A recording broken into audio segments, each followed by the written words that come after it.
Hello everyone, this is the fourth episode of Pints and Nutmegs. Apologies that it's a bit delayed. I've had some issues. We'll go into that in a second. Let me just get this, as we're doing a Heineken today instead of the Cruise Campos. These are one of my favourite beers, and we'll delve into it. So normally I release a video every Monday. I've had some internet issues recently, so that's been a bit of a problem. Good pour. And it's been fixed this morning, so thought I'd crack on, get this done, get the recording done, get the editing done. Alongside that, obviously, as I've explained before, at the minute, I'm not promoting as much and pushing as much. I don't have my phone at the minute. I don't really want to go into it too much. I'm also going through the process of moving, but the people that are watching, the people who are subscribing and following and giving any feedback is very much appreciated. I appreciate every one of you. And from the first video, within like a week, I've got 74 views. So I know once I've got access to my socials properly and able to do what I need to do, the channel will grow. I'm doing it as a bit of fun anyway, not like a career as such, but I love football. I'm passionate about football. And get this going. Alright, let's have another sip quickly. And when I can do what I need to do, there are a few things I will talk about later down the line. Because obviously there's certain impacts as well. But we'll go into it. So, obviously, there's been a lot of football since then. My predictions have been off, and you can't get everything right. So we'll start from not Monday just gone, Monday the 22nd of June, because that's when I would have done my last video. So Egypt beat New Zealand, and then France done what was expected and beat Iraq. Argentina done the job and beat Austria as expected. Obviously, this is all for the World Cup. Norway against Senegal. Norway, a very, very good performance, I'd say. Senegal aren't a team to be taken lightly, and it was a great game. Haaland's unbelievable, ain't he? Algeria got over the line against Jordan, but it wasn't convincing. 2-1. And then Portugal 5-0 against Uzbekistan. Ronaldo screaming, "I'm back," which was kind of funny, considering what happened after. Like, he didn't score in the next game. England against Ghana. Now, I'm going to touch on this in depth. It was poor. And I've been discussing certain things with a friend in terms of football, and the comparisons of what Arsenal were trying to do against low blocks, because Ghana came out with a low block, yes. But also, in retrospect, Arsenal played patient football this season to get over the line. The season before, Arsenal played great, fantastic football. England haven't for a long time. I can't remember the last time I watched an England game and gone, "Oh wow, that really blew me out of the water." I'm 34, soon to be 35, and the golden generations of players I've watched, and every time we go to a tournament, it's, we should go far, we should win. We're one of the favourites, and we just don't ever really play good. We get over the line, but we don't play good. I can't remember the last time we beat a big team in a competition. It matters, other than Germany, but even then, Germany that we beat in the Euros ain't the Germany that was unbelievable. England, if you look, the penalty shootouts against like Colombia and teams like that, just barely getting over the line against a team like Switzerland or whatever. Like, we failed to beat Croatia when we could have got to a final. We lost to Italy in a final. We lost to Spain in a final. And then you look at the team, like, this is the worst England team I've seen probably since, I don't know, like when we had Fabian Delph playing. But it's not that I'm not passionate. I want to see them win. I want to see England do well. Of course I do. I'm English. I'm proud to be English. I wear it with pride. I just don't know. Like, it was lackluster. It was flat. It was. I don't know. It was poor against Ghana, and they just didn't deliver. Even Harry Kane had a quiet game that game, and he's been one of our better players this tournament so far. Not just because of the goals, but the way he gets involved in play. I'll talk more after we get further forward into the other game as well. Bosnia against Qatar. Bosnia done the job, 3-1. Switzerland, Canada. I had this down as a 2-1, and Switzerland edged it. Morocco, Haiti. I didn't have as 4-2 to Morocco. I thought they would have kept a clean sheet, but they played good, really well actually. Brazil to beat Scotland 3-0, which is what I predicted. Colombia beating Congo 1-0. Croatia struggled against Panama, but still got the win. Mexico comfortably beat Czech Republic, and I think I had Czech Republic to win that one, maybe, or no, I think I had that as a draw. Sorry. South Korea losing to South Africa, no one expected. Ivory Coast to beat Curacao, and they did. Germany losing to Ecuador, I didn't think much of it. I thought, oh, maybe because Germany guaranteed top qualified, rested some players, and just didn't really go for it. Paraguay against Australia, draw. I had that down as 1-0. It was 0-0. Never expected Turkey to beat USA. That was their first win of the tournament. Japan done well against Sweden, and, a 1-1 draw, equal footing in the game. Netherlands against Tunisia, and Netherlands got the job done. France, Norway. Now there was some uproar about this because of the fact that France put out the strongest side pretty much, and Norway rested 10 of their 11 players. People saying they shouldn't have done that, blah blah blah. But why risk exhausting and injuring players like Haaland and Odegaard when you've got a big game coming up in the knockout stages? That's more important to them. And if they need to sub some players on, then players then have played a high profile game and got some momentum, whether they lose or win or draw. Like, they've then got some football and minutes under them. So I understand why Norway did it. Senegal against Iraq 5-0. Expected. Egypt, Iran 1-0. I thought Egypt would comfortably win that. Belgium got a big win over New Zealand. I didn't see that happening. 5-1. And then I want to have a minute to talk about Cape Verde, because I feel like, I haven't really touched on it. I haven't really touched on many of the teams, and we'll go through that as I go through the groups and the knockouts. So this is monumental for Cape Verde. It's really, really crucial. Like, their keeper, what it means to him, obviously after the Spain draw and everything else. They've just, surprised everyone out of nowhere. Spain beating Uruguay 1-0. Croatia beating Ghana 2-1. England beat Panama 2-0. So this is where I'll touch on England in even more depth. That the first half was poor, again. So for me, what I'm seeing is there's a repetition of first half we just do not play good. Now, in terms of personnel, I think Tuchel is getting it wrong at times. But then the players on the pitch have to implement or take it upon themselves to play and play their best. For example, if you are Noni Madueke, you have to perform.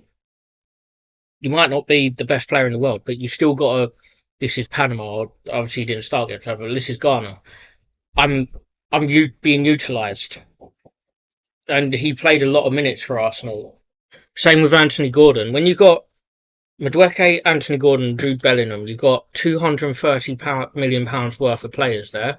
100 or whatever in Bellingham, 80 in Gordon, 50 in Noni Madueke. And if you're struggling to create, okay, you can say they play a low block. But then when you get that ball and you win it back, Madueke was in some dangerous positions pretty quick. And then he holds on to it too long. Gordon was ineffective. I didn't even realise he was on the pitch. Bellingham spent more time on the floor than he did on the ball. Now, I'm not saying he's a terrible player. I'm saying he's a number 8. He's a number 8. He came through at Birmingham as a number 8. He went to Borussia Dortmund, played at Dortmund as a number 8. Real Madrid paid over £100 million for a number 8, a box-to-box midfielder. But then that begs the question, because Real Madrid, where they tried to fit him into their squad, they had Camavinga, Tchouaméni, Modric, Kroos, What do we do? We've got this guy we paid a lot of money for. Oh, we'll put him in the number 10. In Spain, it's easy, but Bellingham isn't like a Mesut Ozil. He's not like a Dennis Bergkamp. He's not like a Ronaldinho. He's not like uh, any playmaker you can think of that played number 10. I know I just mentioned some Arsenal ones off the top. A David Silva, a Kevin De Bruyne. He's not that sort of player. He is creative, but that's not his like be all and end all. He's a number 8, and you could see when he puts in the tackles as well.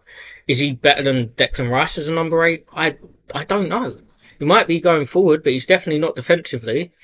So it depends what game you're coming up against, what level of team you're coming up against, how you'd want to set up. Because Elliot Anderson is going to be your pivot. You could even drop Anderson and put Rice in the pivot, but I wouldn't in terms of what Anderson's got for momentum, what he's done in the Premier League, what he's done for Nottingham Forest, and the reason, Man City and the links and them getting him and how much they paid for him, which is another thing we'll get onto. Anderson would be that pivot, so it's between Rice and Bellingham what you want there, because then you can use a natural number 10 in Morgan Rogers or Eze. And start Saka and Rashford. You saw it against Panama. It's just that with Saka, for example, drop bias, he's lacking match sharpness. He's not match fit, it's match sharpness. And that's the issue there. Like, he was still linking up, he was still creating, he was still effective. It just wasn't clicking. And if he had a few more matches, that would come naturally.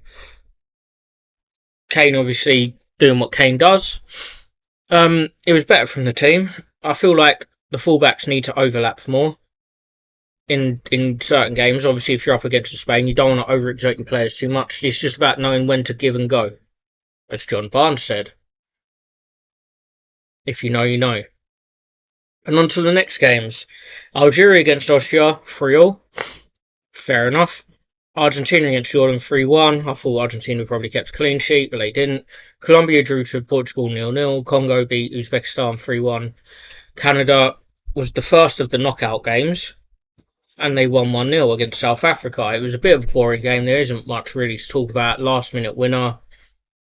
I thought Canada might have won more comfortably than that. Going on to the next ones. Brazil against Japan. 2-1 to Brazil. Martinelli with the last minute goal. Quality finish, by the way he had to finish, but Japan were unlucky. And if we're going to have any talking point, it's one, how respectable the Japanese fans are, but also I think the best position of this tournament across the board for teams is goalkeepers. If you look at Norway's keeper, yesterday, if you look at, because this is Wednesday, by the way, Norway's keeper yesterday against Ivory Coast. If you look at the Suzuki, the Japanese keeper against Brazil. If you look at Cape Verde keeper against Spain, and in the tournament throughout, keepers have been the biggest turn up at this tournament so far, and putting in some great performances. Germany against Paraguay was 1-1, and then Paraguay go through on pens. I never expected that. That was terrible from Germany. My predictions of them, winning this are well off. Again, they were just poor. There's nothing much to touch on other than, terrible. Netherlands against Morocco. Morocco win on pens because it was a 1-1. I didn't see that game. Norway against Ivory Coast. Norway won 2-1, sorry. Great game. End-to-end stuff. And Harden just comes up with some magic. Could have got a hat-trick as well. But Ivory Coast are a very good side.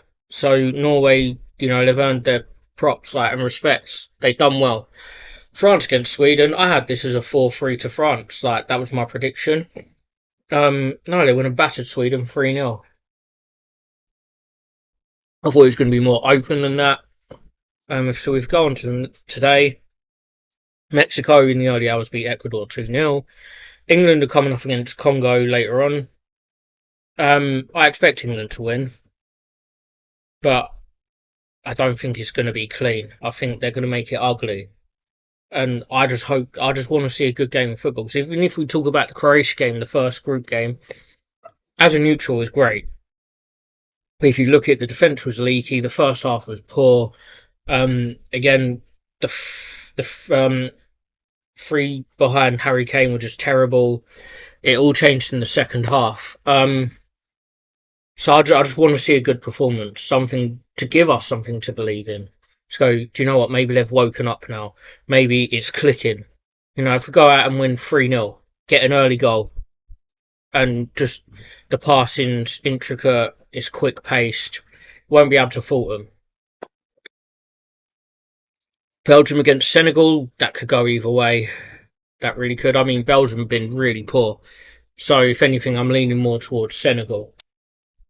Now, well, this is where I'll go to the groups, the tables, and then I'll talk on the knockouts because I have sort of touched on them. What we had, where's my charger? Sorry, battery's running low apparently.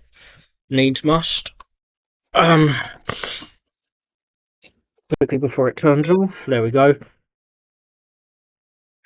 So Mexico obviously won the group. South Africa surprisingly got second. I had Czech Republic to get second and South Korea third. So Czech Republic really underperformed. South Africa went against all odds. Switzerland, Canada, Bosnia, Qatar. I can't remember how I had that group. I think I may have had Bosnia over Canada, but either way, both teams still got through. I think this is how I got it for Brazil, Morocco, Scotland, Haiti, and that's exactly how it finished. This group I got completely wrong. I had Turkey to top the group, USA second, Australia fourth, and Paraguay third. Well, Paraguay got third. Turkey were poor and finished bottom. Australia managed to finish second, and USA obviously topped. Germany, Ivory Coast, Ecuador, Curacao. I think I may have had that in that order, or maybe Ecuador over Ivory Coast. I'm not sure. This one, I think I had maybe Sweden top, Japan, and then Netherlands. Or no, Sweden, Netherlands, Japan. Either way, it was Netherlands, Japan, Sweden, Tunisia. Belgium, Egypt, Iran, New Zealand. Yeah, that's what you expect. Now this one, Spain, Cape Verde, Uruguay, Saudi Arabia. Like I said, I had Uruguay second, I had Saudi Arabia third, Cape Verde fourth. Cape Verde have shocked everyone this tournament. Obviously, you know, in the knockout rounds, no one's expecting anything of them, and what the players have done for the fans is phenomenal. Massive respect to Cape Verde. France, Norway, Senegal, Iraq. I think that's how I had it. Argentina, Austria, Algeria, Jordan. I think that's how I had it as well. Colombia, Portugal, Congo, Uzbekistan. I'm not sure. Maybe I had Portugal top. I can't really remember. England, Croatia, Ghana, Panama. I think I had that exactly how it is.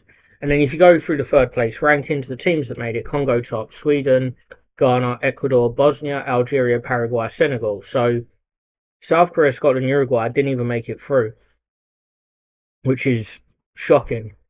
And if we look at the knockout stages, because obviously I've talked on some of them.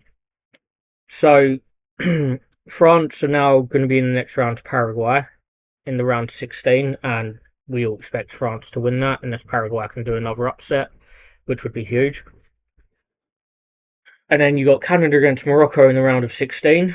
Could go either way, but Morocco are probably the favourites for that one, and I'd favour Morocco. Portugal against Croatia. Ronaldo versus Modric. I'm not sure. It could go either way. I think Portugal's midfield is better, but Croatia could surprise us. Croatia can deliver. Spain against Austria. We all expect Spain to win that, I'm pretty sure.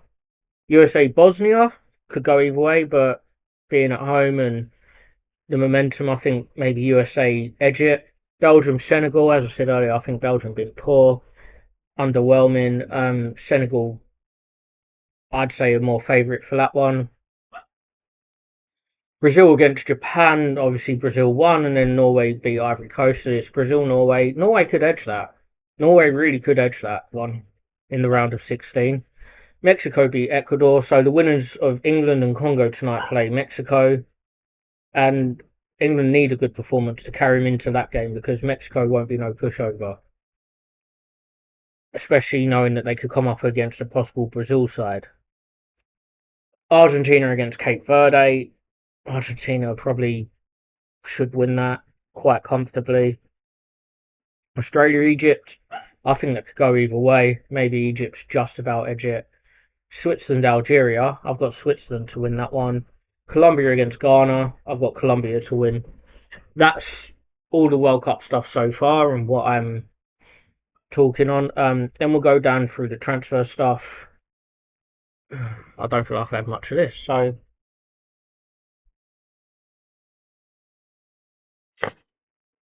the Ecuador head coach has stepped down.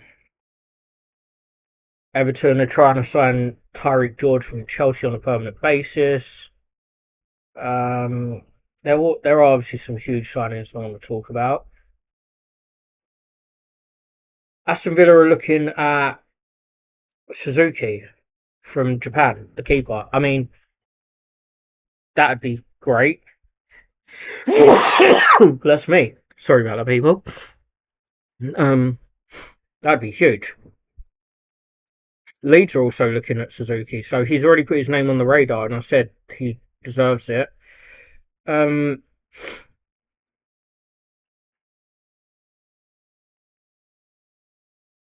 Coventry is signing or looking to.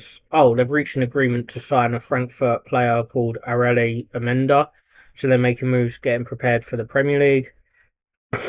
Um, Brighton have signed Pascal Sturrock from Leeds, a centre back, for around 18 million. I reckon that's to replace Van Hecker. We'll see if he can step into those boots. Um, Lampard signed a new deal at Coventry, so he's not going anywhere. I know Arsenal made an inquiry about Alex Scott yesterday, which Bournemouth rubbished. Like, they just refused. I'll talk on the Arsenal stuff, like, collectively at the end. Tottenham have agreed a fee with West Ham for Mateus Fernandes for 85 million. I think that's huge for both parties. I think Tottenham are overpaying. I think West Ham now need to spend that money wisely. Athletic Madrid have signed Grimaldo from Bayer Leverkusen. Ansu Fati has left Barcelona to go to Monaco. I remember when he broke through, he had a lot of potential. It's not really worked out. And yeah, Kinski has signed a new deal with Spurs. That's huge considering the turnaround and that Atletico Madrid game. Gonzalo Ramos has gone to AC Milan and he's their most ever expensive signing for £60 million. I mean, that's great for AC and PSG, I guess, both parties. Uh, it's just, I want to make sure I get all of these things right as I look through, so a little bit of patience, guys. Um, uh, if Nagelsmann leaves Germany, Klopp is the only alternative, apparently. I'm not sure how that would work out. Liam Rosenior looks like he's taking the job at Paris FC, going back to France. Whether that will work out for him.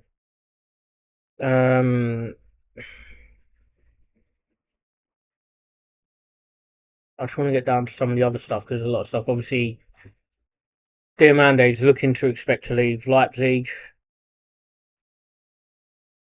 Uh, I think so. Lewandowski has gone to Chicago Fire in America.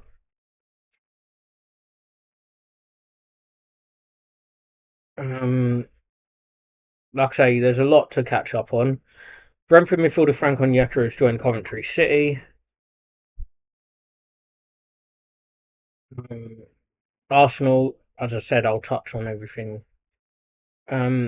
Obviously, Maresca is now the Man City manager, which it makes sense. What I'll touch on there is he was Pep's understudy. He got Leicester promoted quite comfortably. He took over at Chelsea, and to be fair, he done a good job of them and won them a Club World Championship. It's the ownership. Everton are close to agreeing a deal, 25 million for Hayden Hackney from Middlesbrough, which for Everton is huge. It's great for Everton, actually. Um,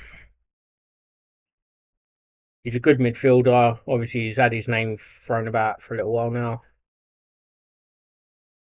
and that'll be good for them. Um, we also know that Elliot Anderson has gone Man City for the record fee of 116 million. I think it's a record Englishman fee, which is fair enough. And he's proved himself, and yeah, like well done. They've got a player that they needed. Um, Rangers sign ex-Everton defender Ben Godfrey on loan from Atalanta. There's a few others I see that I just wanted to touch on, and then I'll touch on PSG in talks over Leipzig's Diamande, and apparently within that they also are considering maybe loaning him back for a season to try and speed things up. Chelsea's 8 million Xhaka bid rejected, which is good. I hope some of them don't sell him. I understand Chelsea wants some experienced heads. I understand Xabi Alonso worked with him at Bayer Leverkusen, and I'd understand why Xhaka would want to work under him again as a player, but no, I don't want Xhaka going to Chelsea. That would be a bit. I'd be a bit unhappy. Newcastle to offer Bruno G a new contract amid Arsenal interest. I'm not sure how I'd feel about the Bruno G thing. I think he's a good player. I think he's obviously where he's 28 years of age. He's obviously Premier experienced, but the kind of money Newcastle want, I wouldn't pay. I'd look elsewhere. I didn't realise that Christian Fuchs was a manager, but apparently he's manager of Newport County, kept them up, and he's stepped down. Man City signed Troyes forward Detorbe, and they're expected to loan him to Monaco next season. He's a 19-year-old striker, I think, or just a forward. Wout Weghorst has reunited with Ten Hag at FC Twente. Oh yeah, this is a good one for Fulham. They've signed permanently Swedish 6'5" striker Jonah Kusi from Bayern Munich, 18-year-old. He was on loan there last season. He didn't get much game time, but he's still very young. He's got a lot of potential, and it could work out for him. It seems that Iriola brought over two of his coaching staff from Bournemouth to Liverpool in Tommy Elphick and Sean Cooper. Real Madrid have released Dani Ceballos on a free. I just don't think it really worked out for him. He never hit the heights he could have.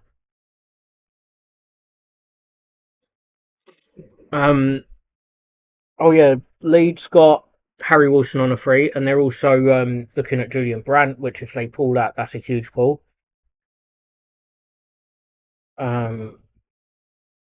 This is something I wanted to touch on, and I really don't understand, and I need some explanation. So, Como signed Nico Paz last season from Real Madrid, I think for around 8 million or something. Real Madrid had a buyback clause. If they wanted to buy him back, there's a fee that would be in place that they would have to pay to sign him back. Nico Paz openly said that he wants to stay at Como and continue working under Fabregas. Now, with regards to that, that means that even if Real Madrid activate that buyback clause, Nico Paz doesn't have to enter contract talks. And even if there was a pre-agreed contract in place, surely he wouldn't have to abide by that if he doesn't want to go to the club. That's just, if he did want to go to the club, that's what he would agree. So what I don't understand is, and I hope someone can give some light and explanation on this, how then Real Madrid managed to activate that buyback clause, which forced Como to pay another 51.8 million to Real Madrid to keep him there. So basically, it's costing more money. And Real Madrid now have another buyback clause of 69 million. If someone can explain this to me, then yeah. Brentford in talks to sign duo from Burnley, Jadon Anthony and Zion Fleming. It might seem like I'm a bit dull at this at the minute. I'm just obviously adapting. The editing will get better over time. I'll talk about that like once we've gone through everything.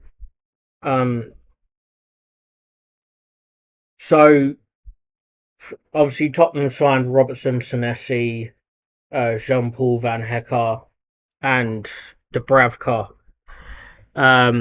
City have got a couple of bits done. Chelsea brought in who was that player? They brought in some player, Palestra. something like that. If I'm saying his name right, because otherwise I've got to do loads of scrolling. Um, Palestra. I know nothing about him. Bayern have reached an agreement in full to sign Nathaniel Brown. Bristol City have signed Sam Greenwood on a 4-year deal for a 2 mil fee, which he was on Arsenal's books, so fair play to him. And yeah, I'll quickly. That's his name. Yeah, Palestra.